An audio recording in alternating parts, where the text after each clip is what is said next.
হে everyone, আজকে যে রান্নাটা করব সেটা হলো রুই ভাপা। তার জন্য প্রথমে একটা জলের মধ্যে লেবুর রস আর লবণ দিয়ে মাছগুলোকে ভিজিয়ে রেখেছিলাম কিছুক্ষণ। তারপরে মাছগুলোকে লবণ হলুদ মাখিয়ে নিলাম। মশলায় দিয়েছি পোস্ত, সর্ষে আর কাঁচা লঙ্কা, লবণ হলুদ আর তেল দিয়ে একটা খুব ভালো করে পেস্ট রেডি করে নেব।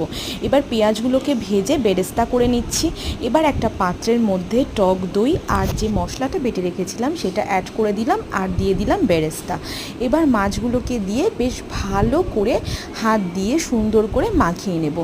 মাখানো হয়ে গেলে এবার একটা স্টিলের তোমরা টিফিন বক্স নিয়ে নিতে পারো, যার মধ্যে মাছগুলোকে দিয়ে সব মশলাগুলোকে দিয়ে খুব ভালো করে সাজিয়ে তারপরে চেরা কাঁচা লঙ্কা দিয়ে ঢেকে এরকম একটা কড়াই বা প্যানের মধ্যে স্টিম হতে দিতে হবে প্রায় 20 থেকে 30 মিনিট। বাস তাহলেই কিন্তু রেডি এই রুই ভাপা।